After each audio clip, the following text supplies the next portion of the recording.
नमस्कार दोस्तों, मैं केशव द्विवेदी आज फिर आपका द वर्ल्ड ऑफ मैथ्स पर स्वागत करता हूं। तो दोस्तों आज मैं आपको सिखाऊंगा कि किसी भी कंपोजिट नंबर मतलब भाज्य संख्याओं की डिविजिबिलिटी हम कैसे फाइंड करते हैं। हमारी जो डिविजिबिलिटी की सीरीज चल रही है दोस्तों, उस पर मैंने आपको सभी संख्याओं की डिविजिबिलिटी बताई।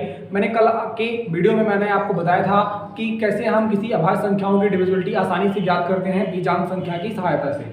वो वीडियो आपने नहीं देखा तो उसको जाकर आप एक बार पहले देखिएगा, इसके बाद इस वीडियो को आप देखिएगा, ध्यान दीजिएगा। चलिए तो मैं आपको बताऊंगा कि भाज्य संख्याएं की डिविजिबिलिटी हम कैसे फाइंड आउट करते हैं। मान लीजिए हमें बड़े बड़े एग्जांपल दे दिए जाते हैं और उसमें ये पूछा जाता है कि 12 से ये संख्या विभाजित होगी या नहीं। तो आपको ये पता लगाने के लिए आपको ये चेक करना होता है, विभाजित करके। तो आपको ये बिल्कुल नहीं करना होगा, आप आसानी से देख करके ही पता लगा लेंगे कि ये संख्या 12 से या कि इस तरह की संख्याओं से विभाजित होगी या नहीं। चलिए दोस्तों, तो आज मैं आपको सिखाऊंगा कि भाज्य संख्याओं की विभाज्यता हम कैसे ज्ञात करते हैं। मान लीजिए एग्जाम्पल है, कोई क्वेश्चन दिया गया है आपसे और ये बोला गया है क्या ये संख्या 80 से विभाजित हो जाएगी, क्या ये संख्या 40 से विभाजित हो जाएगी। दोस्तों तो ये मैं बताऊंगा आज के इस वीडियो में, मैं आपको सिखाने वाला हूं। चलिए वीडियो तो ध्यान दीजिएगा आप बोर्ड की तरफ। ओके देखिएगा, तो मान लीजिए मैंने कहा कि आपको ज्ञात करना है, कोई संख्या दी गई है। मान लीजिए मैं बात करता हूं किसी संख्या की, कोई संख्या दी गई है, नंबर एक हमारे पास क्या है, एक संख्या है। आपसे ये पूछा जाता है कि क्या ये संख्या 12 से विभाजित हो जाएगी या नहीं। आपसे पूछा जाता है दोस्तों कि कोई संख्या है, थोड़ा देर के लिए हम अज्यूम करते हैं। मैं पहले कॉन्सेप्ट आपको बताता हूं, फिर इसके बाद में बताता हूं एग्जाम्पल के साथ। तो ध्यान दीजिएगा, मैंने कहा कि कोई एक संख्या है जो 12 से पूरी तरह विभाजित हो जाती है या नहीं। ये यदि आपको पता लगाना है दोस्तों, तो आपको क्या करना है। अब आप सभी जानते हैं कि आपको ये तो पता है 2 की डिविजिबिलिटी कैसे फाइंड आउट करते हैं, 4 की कैसे फाइंड आउट करते हैं, 3 की कैसे फाइंड आउट करते हैं।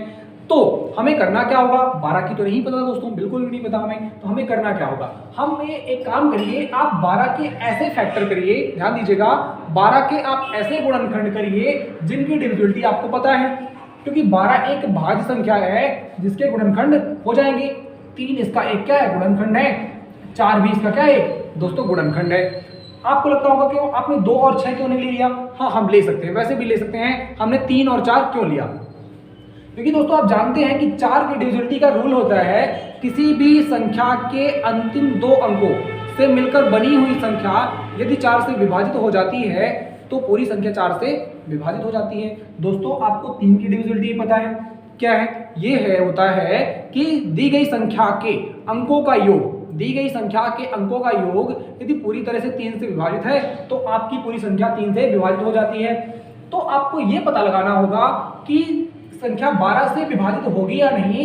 इस बात को पता लगाने के लिए आपको चेक करना होगा क्या संख्या 4 से विभाजित हो रही है या नहीं। यदि हाँ तो आप कहेंगे, फिर आप क्या कहेंगे कि क्या संख्या 3 से भी विभाजित हो रही है। यदि हाँ, यदि संख्या 4 से भी विभाजित हो रही है, यदि संख्या 3 से विभाजित हो रही है, तो आप डायरेक्टली कहेंगे कि संख्या पूरी तरह से 12 से विभाजित हो जाएगी। इस बात के लिए समझाने के लिए मैं आपको दिखाता हूं एक एग्जांपल। चलिए दोस्तों तो ध्यान दीजिएगा, हमारा जो एग्जांपल है वो ये है कि 4 2 8 5 2। एक मैंने एक संख्या ले ली, संख्या मैंने क्या ले ली, 4 2 8 5 2। आपसे पूछा गया दोस्तों कि क्या ये संख्या 12 से विभाजित हो जाएगी या नहीं। आपसे पूछा गया इस प्रश्न में, मान लीजिए क्वेश्चन है और आपको ये पता लगाना है कि क्या ये संख्या 12 से विभाजित हो जाएगी। तो आपको क्या करना होगा दोस्तों, आपको पता लगाना होगा क्या ये संख्या 4 से विभाजित हो जाएगी। यदि हाँ तो आप कहेंगे बिल्कुल। तो आप दोस्तों ये बात जानते हैं कि आप 4 की डिविजिबिलिटी क्या है। वापस मैं आपको याद दिलाता हूं, दी गई संख्या के अंतिम 2 अंकों से मिलकर बनी हुई संख्या, दी गई संख्या आपकी ये है, अंतिम 2 अंकों से मिलकर बनी हुई संख्या आपकी 52 है।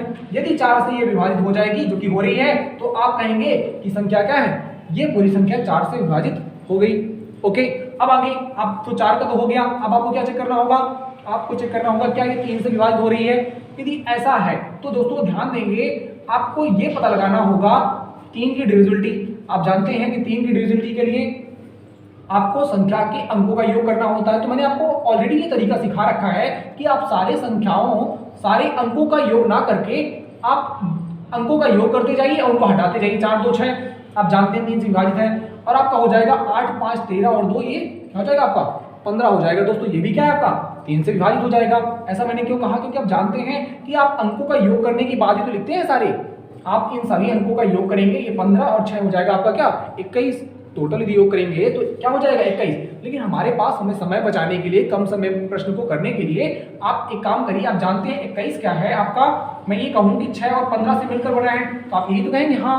तो मैं कहूँगा आप एक काम क्यों नहीं करते, आप 21 में विभाजित करने की बजाय, डिवाइड लगाने की बजाय 3 से डिवाइड 6 में लगा दीजिए। तो आप लगाएंगे तो यहाँ भी क्या होगा 0 आएगा शेषफल, यहाँ भी क्या होगा शेषफल 0 आएगा। इसका मतलब संख्या पूरी तरह से विभाजित हो रही है दोस्तों। तो इसका मतलब क्या है, ये 4 से विभाजित हो रही है ये संख्या, और आपकी 3 से भी क्या हो रही है, पूरी तरह से विभाजित हो रही है। तो ये आप कंफर्म हो जाएगा कि ये संख्या पूरी तरह से 12 से विभाजित हो जाएगी। यदि आपको लगता है कि ऐसा है या नहीं तो आप चेक कर सकते हैं। आ जाइए मैं चेक करते हैं हम लोग। देखिएगा आप 12 से काटने के लिए आप 3 बार भाग लगाएंगे, 12 3 36, 4 2 6, बचा क्या आपका, क्या बचेगा दोस्तों, बचेगा आपका 68। क्लियर है। चलिए आप कितनी बार जाएगा, 5 बार, 12 5 60, 8 और 5 क्या बचा दोस्तों आपका, बचा 8 और 5, तो हो जाएगा 12 7 84, 1 बचा और 2, 12 हुआ, 12 1 12। इसका मतलब शेषफल 0। तो संख्या पूरी तरह से 12 से विभाजित हो रही है। मैं दोस्तों उम्मीद करता हूं कि जो मैंने आपको ये बात बताई, बस इतनी ही सी बात याद रखना है आपको दोस्तों, कि जब भी आपको ये पता पूछा जाता है कि दी गई संख्या ये भाज्य संख्याओं से पूरी तरह विभाजित हो जाएगी, तो आपका जो पहला काम होगा वह होगा उस दी गई संख्या, जैसे 12 है तो आपको उसके फैक्टर करना, और फैक्टर करने में आपको एक सावधानी रखनी होगी, वो ये है कि ऐसे फैक्टर करना जिनकी डिविजिबिलिटी आपको पता हो। चलिए तो मैं आपको बताता हूं, एक एग्जांपल देता हूं। मान लीजिए दोस्तों आपको बोला गया, कोई संख्या दी गई, मैं संख्या की बात नहीं करता, अभी मैं संख्या आपको आगे बताता हूं। मान लीजिए आपसे पूछा गया, दी गई संख्या है कोई, उसमें आपसे पूछा गया क्या ये संख्या 80 से विभाजित है, यदि हाँ तो ठीक है, देखते हैं। तो क्या करना होगा दोस्तों, पहला काम 80 आप जानते हैं कि क्या है, एक भाज्य संख्या है। क्यों, क्योंकि इसकी 1 से 2 से ज्यादा गुणनखंड होते हैं। आ जाइए देखिएगा दोस्तों, मैं एक बात आपको क्लियर करवा दूं, अभाज्य संख्याओं का मतलब होता है जिसके सिर्फ 2 गुणनखंड हो, ऐसी संख्याएं अभाज्य संख्याएं कहलाती हैं। एक तो 1 और एक वो स्वयं, और ऐसी संख्याएं जिनके 2 से ज्यादा गुणनखंड हो। यदि आप बहुत ही कम शब्दों में याद रखना चाहते हैं तो अभाज्य संख्या का मतलब होता है जिसके सिर्फ 2 गुणनखंड हों, वो कहलाती हैं आपकी अभाज्य संख्याएं, और जिसकी संख्या के 2 से अधिक गुणनखंड हो वो कहलाती है आपकी भाज्य संख्याएं। तो 80 क्या है आपका, भाज्य संख्या है। आ जाइए, तो 80 जब भाज्य संख्या, अब आप क्या करेंगे दोस्तों, अब आप इसको ब्रेक करिए 8 और 10 में।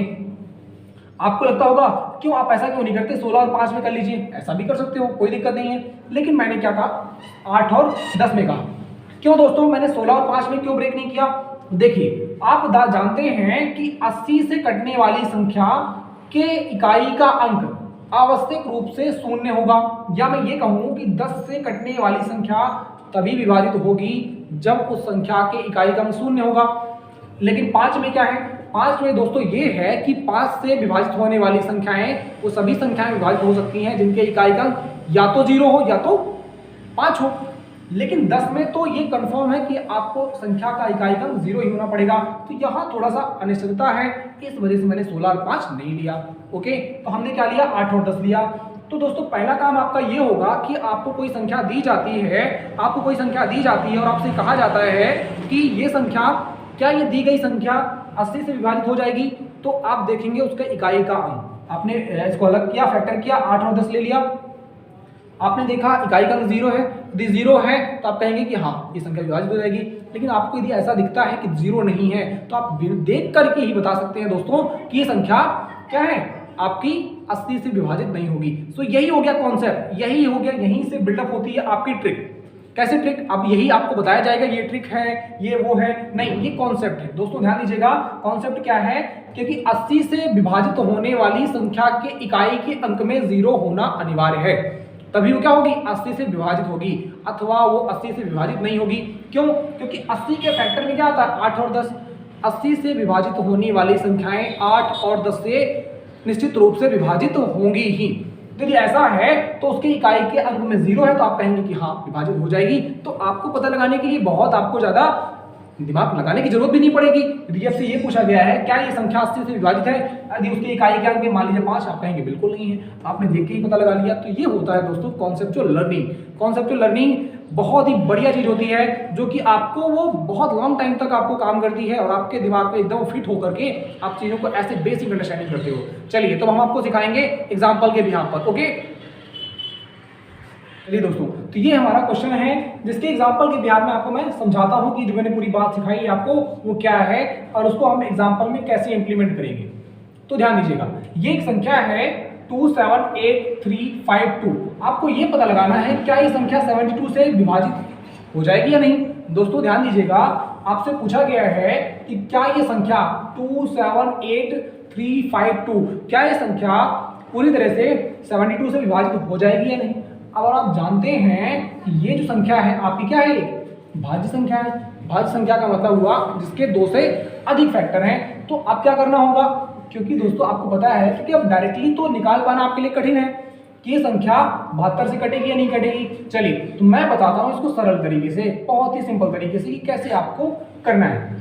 अब 72 को ब्रेक करेंगे 8 और 9 में। मैंने 8 और 9 में ही क्यों ब्रेक किया, क्योंकि मुझे 9 की डिविजिबिलिटी पता है और 8 की भी पता है। आप कहेंगे किसी और में ब्रेक कर दीजिए। दोस्तों मैं किसी और में ब्रेक करूंगा, जिसमें 12 और मैं 6 में ब्रेक करता हूं तो मुझे 6 की डिविजिबिलिटी भी ज्ञात करने के लिए मुझे 3 और 2 के पता करना होगा। क्या संख्या 3 से कट रही है, फिर 2 से कट रही है, फिर 12 से चेक करने के लिए मुझे 4 और 3 से करना होगा। So it is a best way, ये सबसे सही तरीका है कि 72 को आप 8 और 9 में क्या करिए, ब्रेक कर दीजिए।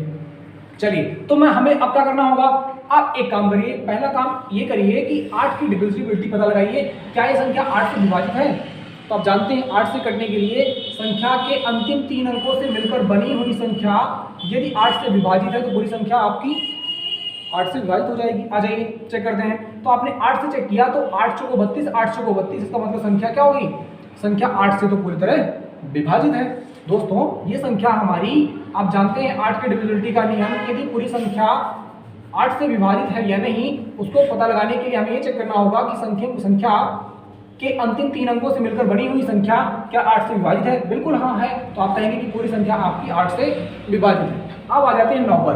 तो 9 की डिविजिबिलिटी होती क्या है दोस्तों, 9 की डिविजिबिलिटी होती है यदि संख्या के अंकों का योग 9 से पूरी तरह विभाजित है तो संख्या क्या हो जाएगी, संख्या पूरी तरह से 9 से विभाजित हो जाएगी। ये मैंने ऑलरेडी बता रखा है दोस्तों, ये हमारी प्रीवियस वीडियो यदि आप जाकर देखेंगे हमारे चैनल पर तो आपको ये वीडियो मिल जाएगी, जिसमें मैंने ऑलरेडी एक्सप्लेन करके रखा है कि 9 की डिविजिबिलिटी और 8 की डिविजिबिलिटी हम कैसे फाइंड आउट करते हैं। चलिए तो इस प्रश्न में आपको पता लगाना है क्या ये संख्या 9 से विभाजित हो जाएगी। आप करेंगे 7 2 9, देखिएगा मैं यहाँ पे लिख लेता हूँ संख्या को 2 7 8 3 5 और 2। आप देखेंगे दोस्तों 7 और 2 9, ये भी हो गया। 8 3 11 और 11 और 7 क्या हो जाएगा 18। इसका मतलब 9 भी आपका 9 से कट जाएगा और 18 भी आपका 18 से कट जाएगा। इसका मतलब दोस्तों ये संख्या 9 से भी विभाजित हो रही है। अब यदि ये संख्या 9 से 8 से कट रही है, 9 से कट रही है तो ये कंफर्म हो गया कि ये संख्या 72 से पक्का डिवाइड हो जाएगी। ये बात आपको यहाँ से बहुत ही आसानी से समझ में आ जाएगी दोस्तों। तो मैं उम्मीद करता हूँ कि आज का ये जो सेशन है जिसमें मैंने आपको सिखाया कि भाज्य संख्याओं की डिविजिबिलिटी आप कैसे फाइंड आउट करते हैं। बड़ी से बड़ी संख्याएं दे दी जाती हैं तो उनकी डिविजिबिलिटी का पता कैसे आसानी से लगा लेते हैं, कैसे हमें ये ज्ञात हो जाता है बिल्कुल बहुत ही इजी वे में, सिंपल तरीके से कि वो संख्या या तो उस संख्या भाज्य संख्या से विभाजित होगी या नहीं। ऑलरेडी मैंने अभाज्य संख्याओं की डिविजिबिलिटी भी सीट नंबर की सहायता से मैंने बता रखा है। तो बड़ी बड़ी संख्याओं की आप डिविजिबिलिटी बेजान संख्या से आसानी से ज्ञात कर सकते हैं। तो यदि आपको हमारी वीडियो देखना है तो हमारे YouTube channel the word of maths को सब्सक्राइब कर लीजिएगा। उस पर आप जाकर चेक करेंगे तो वहाँ पर हमारी वीडियोस पड़ी हुई हैं। पूरा डिविजिबिलिटी मैंने कॉन्सेप्ट पढ़ाया है, बेसिक से पढ़ाया है, जिसमें यदि आप एक बार आपको सीखेंगे, सारी वीडियोस को फॉलो करेंगे तो आपको डिविजिबिलिटी में आने वाले किसी भी एग्जाम में इस तरह के यदि प्रश्न आते हैं तो आपको कोई प्रॉब्लम नहीं होगी, ये मेरी गारंटी है। तो ये समझना आपके लिए बहुत ज़रूरी है। उसके लिए आप हमारी जो वीडियोस हैं उनको एक बार जरूर देखिएगा। तो मैं उम्मीद करता हूं दोस्तों कि आज जो मैंने आपको कॉन्सेप्ट सिखाया वो आपने ठीक से सीखा होगा और आप आगे इनका इस्तेमाल भी करेंगे। ठीक है, तो ये वीडियो यदि आपको पसंद आई हो तो लाइक करिएगा, दोस्तों के साथ में शेयर करिएगा और हमारे YouTube channel the word of maths को सब्सक्राइब करिएगा, जिससे हमारी जो भी नई वीडियोस आती हैं तो आप उसमें एकदम अपडेट रहें। तो आज के लिए मैं इतना ही रखूंगा दोस्तों। हाँ, और एक बात और, इसके प्रैक्टिस क्वेश्चन आपको मिल जाएंगे हमारे चैनल पर, हमारे टेलीग्राम चैनल पर, जिसकी लिंक डिस्क्रिप्शन में ऑलरेडी है। तो आप वहां से जाकर हमारे टेलीग्राम चैनल को ज्वाइन कर लीजिएगा तो आप डिविजिबिलिटी के क्वेश्चन की प्रैक्टिस सीट वहां से आपको मिल जाएगी, जिस पे आप आसानी से प्रैक्टिस कर सकते हैं। तो दोस्तों आज के लिए मैं इतना ही रखूंगा। Thank you, have a nice day and God bless you to all. Thank you.